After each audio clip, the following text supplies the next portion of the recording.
Broadcasting from the business capital of the world, this is the Podcast Business News Network. And welcome back, everybody. Officially, barely a week or so, we have a new top leader, if you will, at the helm of our country. He is a leader, whether you believe in what he's doing or not. We don't do politics here, but, you can't take it away. He is leading our country. And I'm sure there's some challenges there. But when you take it down a couple of rings on the ladder, many leaders have challenges that they're dealing with. And this gentleman helps them overcome those challenges, which invariably include changes. He does an amazing job with many different leaders, and not just on the coaching level, but he does workshops and keynote speaking. He's got a book out, so much more. Reggie Bullock is back on the program with us. How are you doing today, sir? I'm well, Steve. Thank you very much. How are you doing? Real good, real good. Happy you're back with us. We always get a lot of great insight. Give us some insight on what people are saying, people that you work with, leaders. I always want to get into that mind of somebody that has a big responsibility in leading a company, leading a team. Maybe it's their own business. Doesn't matter, but there's a lot going on there. What do you hear for the most part nowadays? Well, a lot of people are nervous, right? Because with all of the executive orders that have been released, that's change. It's new. It's an impact. Some anticipated it, some did not. No matter how you look at it, it's change. And for leaders, the change is not just impacting them, it's impacting everybody that works for them.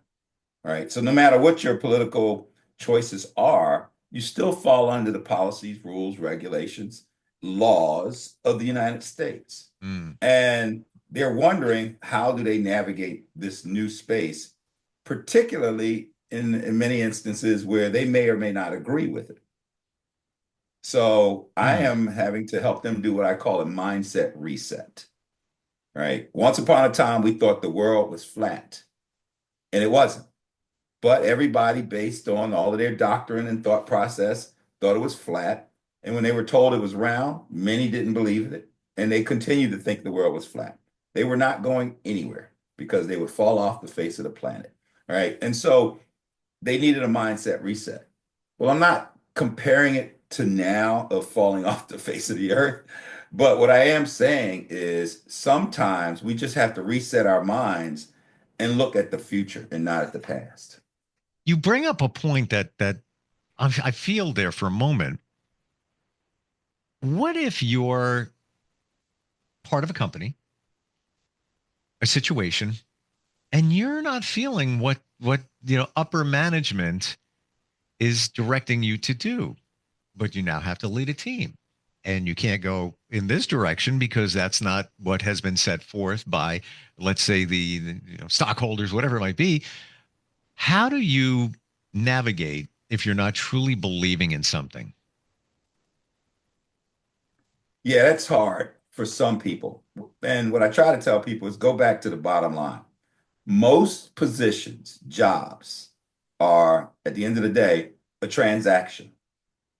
You're being paid for your time. You're being paid for your services. And therein lies your duties and responsibilities, your position description, etc.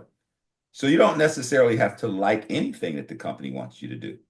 As a matter of fact, you can dislike everything that the company wants you to do. But it also means that you probably shouldn't be at that company. Well, Right? memory just came back. Like your parents, you don't like it, then you can leave. Well, it's kind of like that. Unfortunately, the people who are working for the company may not agree with that.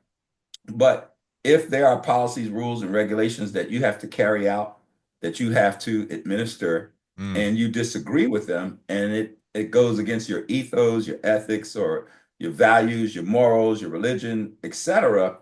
Well, how many jobs are there in the United States, right? And so to that end, perhaps they need to look for something different because it is a transaction. And, he who holds the purse strings wins, right? And so to that extent, whether you're working for a private company or the government, at the end of the day, you made a choice and you also made an agreement. And you got to now make a decision. And maybe when you made that initial agreement, the playing field was different. somebody, they maybe they have new owners. They just came in, then they've changed things a bit. I personally feel that it's a it's a recipe for failure at some point if you're not fully vested. You're a leader and you're not fully vested in what the situation is. I don't see how you can put your all into it and lead the team to this goal or this principle if you're not buying it. I don't see how that's possible. Unless you're going to change and do a mindset reset, it's going to Okay. be a challenge. It's going to be a conflict. I mean, there are mainly two things in this world that makes money: products and services. So if you are creating a widget, new leadership comes to a manufacturer and say, we're no longer making tires, we're now making doors. And you are a tire expert Mm. and you don't like doors, but you're going to make doors. You got a choice because the manufacturer is going to be making doors with or without you. So it's a challenging situation for so many people because there's a lot of emotion stirred up in it. I mean, I give credit for the Tuskegee Airmen, um, which is why in the military I was able to flourish, right? And there are policies against the Tuskegee Airmen now. And so you have to make a choice. Yeah.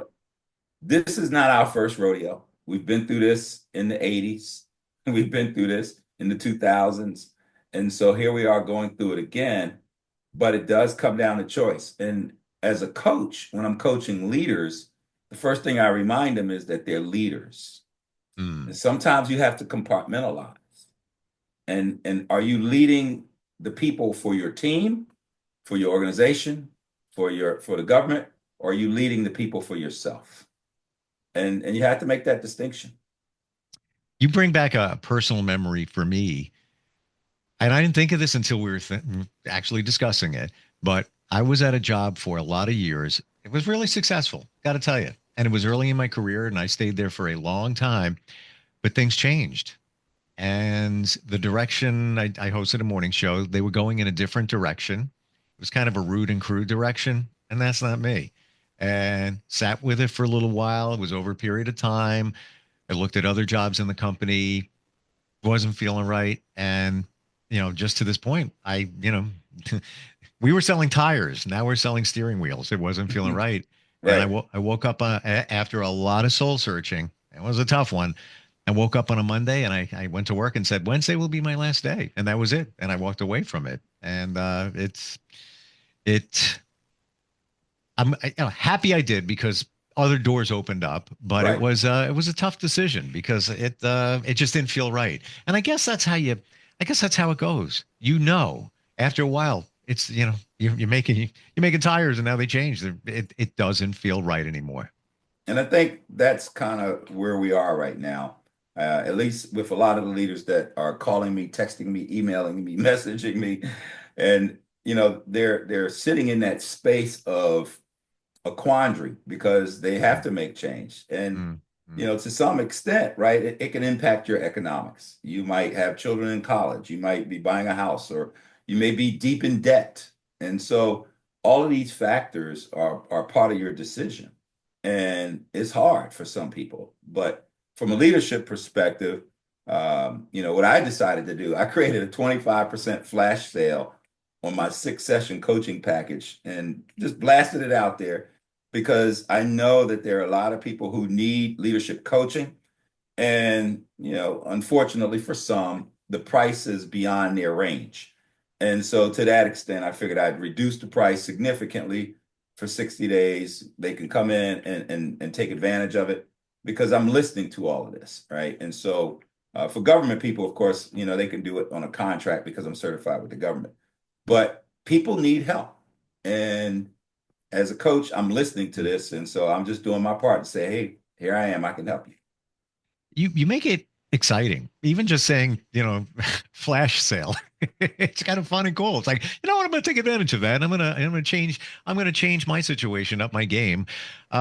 Change. Let's go with that. Many of whatever we're talking about, everything we're talking about here involves change. How does somebody embrace change and not let it rock their world? Yeah. So it doesn't happen instantly, and there's a lot of self-awareness that needs to occur. And it depends on what that change is, right? Because, I tell clients everybody has at least one disorder, maybe several. And I'm not a therapist, so I don't pretend to be. There are Let's therapists. I want to press pause right there, if I may, with all due respect. Say that again, because nobody ever says that, but it's so true. What? I'm not a therapist. No, the right before that, Oh, everybody has a disorder. everybody has at least one disorder, and It's maybe true. several, right? And so Yeah. whether we embrace it or not, whether we know it or not, and whether we, do anything about it or not, that's a different story. But Yep. we're human, we're flawed, we're imperfect, and some of us, just have some challenges and issues that we've not gotten past. And so to that extent, when change shows up, it depends on where you are with your own self-awareness, where you are with your own emotional intelligence, Mm. that you might be totally resistant to change. I'm not doing it, period. I don't even listen to it. I'm not doing it, right? And so something's blocking you, and your saboteur is sabotaging you, as opposed to your sage helping you in the PQ, positive intelligence. And so to that end, when that change happens, I tell people the first thing you do is breathe. Now, if you were to look at your entire life, assess how many times you've gone through change. It is so many times you can't even count it, right? So to that end, sometimes you embrace the change that you like, and sometimes you embrace the change you don't like. But it's going to happen, at least in this case. He is the president of the United States, elected by the majority of the people. Done. And so the change is going to happen.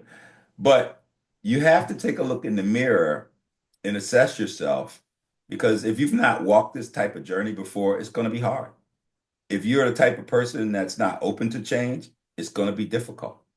If you're the kind of person that believes it's my way or the highway, or the way you see it is the only way, you're going to be getting in your own way.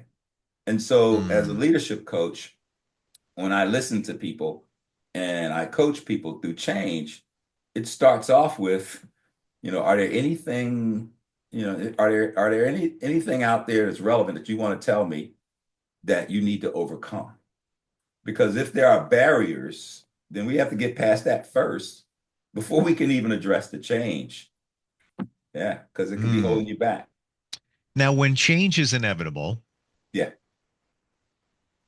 do you need to really see if that change aligns with your standards and your values? Because if it's going against your grain, you have to make that it's going to be tough. And I guess that was in my situation. It went against what I believe in, so I made a change. But if you're feeling that it's just not aligning, is that really the is that really the determining factor of what you're Not going to do? always, because you could actually be wrong, right? Your alignment with your values could be based on many different things, to include culture. And, our inputs determine who we are. Not all of our inputs are proper, are good, are factual, are right. Mm. And so to that extent, it depends on how did you come about your values? How did you come about this ethos or this understanding of how life should be that you've settled in on, that this is right? Because it could be wrong.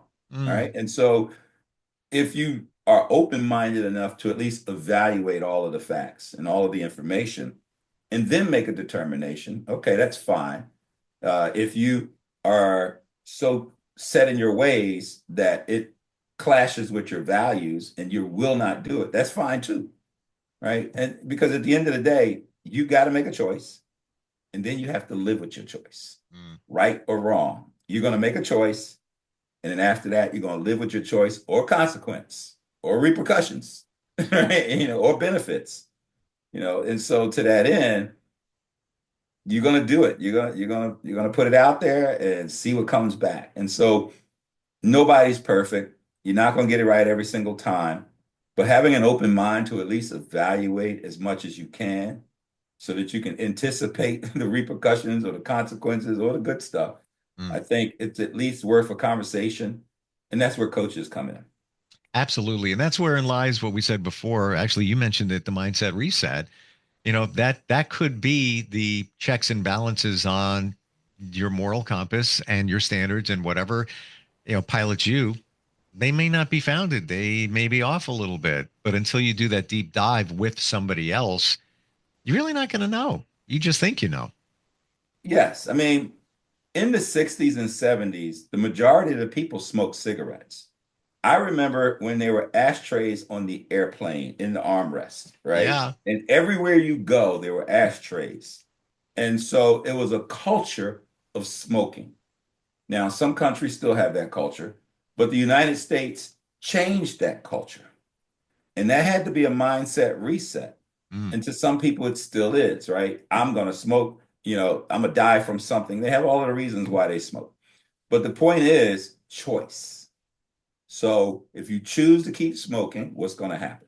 If you choose not to smoke, what's going to happen? And so, again, like I said earlier, all our life we go through many different types of changes. We just don't think about them in parallel to what we're dealing with now. But smoking was a culture. It was on, radio, television, newspaper, advertising. Yeah. You've been in radio, so I remember uh I used to go, I went to an old record store called Rock and Soul. It used to be on 7th Avenue, and now it's on 37th between 6th and 5th. And I met with the owner, and I remember we used to walk in there and you could smoke inside there, right? And so change is everywhere, everywhere. Yeah. Now, a lot of people who embraced to stop smoking early, they can look back and talk about it. But that's just one example of change that's so subtle and quiet, but it was very prevalent in the 60s and 70s. It's You funny. stop. I had this conversation with somebody not even 24 hours ago. I traded in a car, and after I had traded in the car, I realized that I had the ashtray.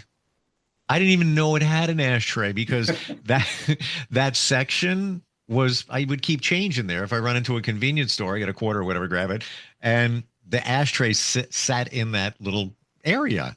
Right. Even when I found the ashtray, I'm like, what is this? Oh, that's it. Where did this come? Oh, that's from the car. Yes, it's I mean, when's the last time you got in a car that has a cigarette lighter? that also came up in conversation, and I use that cigarette lighter for just a vacuum, Yeah, whatever. so I mean, but the actual glow plug, right? Right, right, right. Culturally, every single car had to have one And every kid because played with it too. smoking was a cultural element in the United States that assumed that if you had a car, you're gonna need this little glow plug to light your cigarette. Yeah, yeah. How do you embrace the change? Now it's upon you. The fear comes into mind, and what do we say? Don't everything. Most things we fear don't transpire. We're just wasting our time and our energy in terms of worrying about the change. But how do you get that? How do you build some back so that change doesn't rock you so much? Practice, Yeah, practice. So the more you embrace change, the more you go through change management, the more you overcome some of these obstacles. And to your example, the boogeyman that doesn't exist, right? The more you work on that part of your brain to understand yourself, that's the self-awareness, then it's easier, I don't want to say to embrace change, but to at least respect it, see it, look at all of the facts, do a little bit of analysis on it, and just take a pause and a breath before you pass judgment. And so if you can do that before you pass judgment, Hmm. you have at least embraced the process of change. And so now, if you've done it many, many, many times, then you have experience, right? Sure. And you gain your experience from screwing up so many times. The more you mess up, the more experience you get. And then when you have a ton of experience, they call it wisdom, right? So, but you don't get that experience by getting it right all of the time.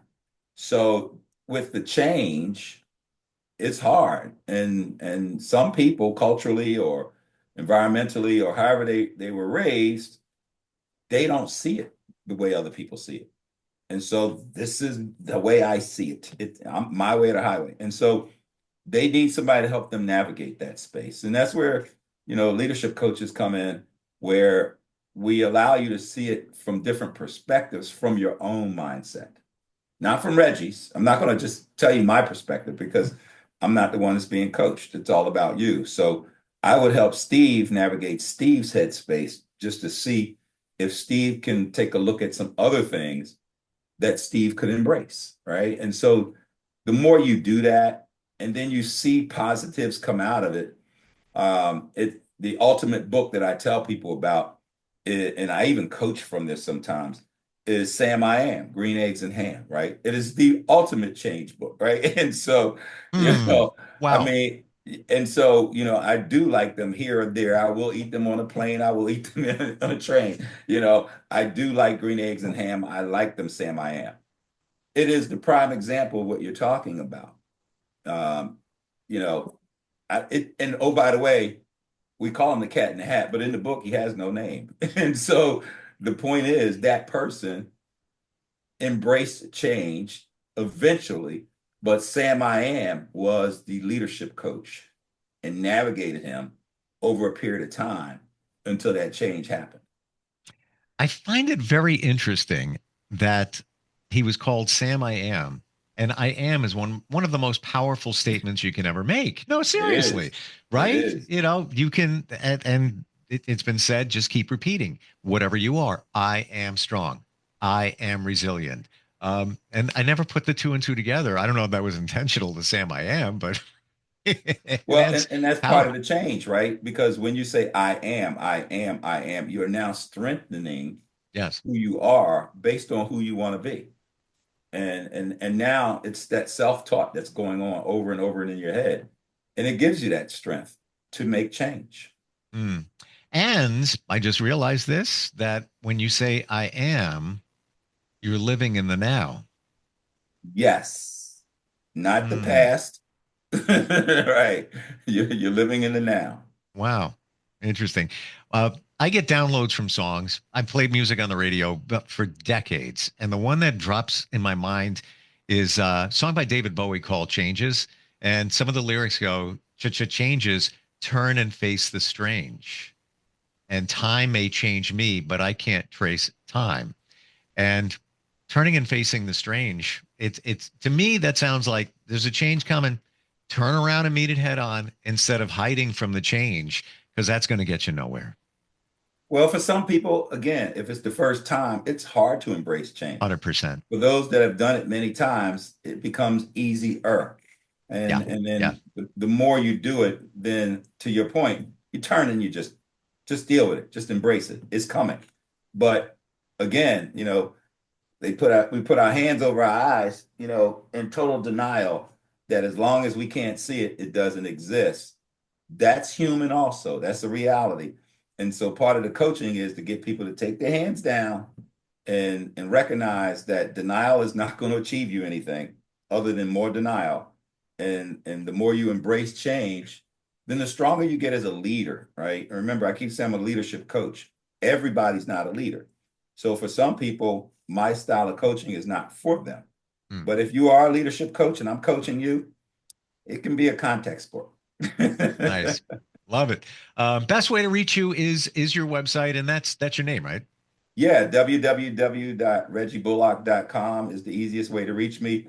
Go on my website. There's a lot of good information there about coaching, about consulting. Of course, if I'm selling my packages and the prices and things like that.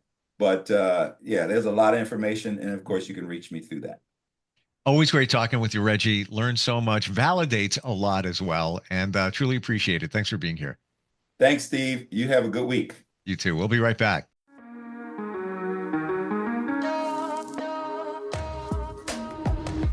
Broadcasting from the business capital of the world, this is the Podcast Business News Network.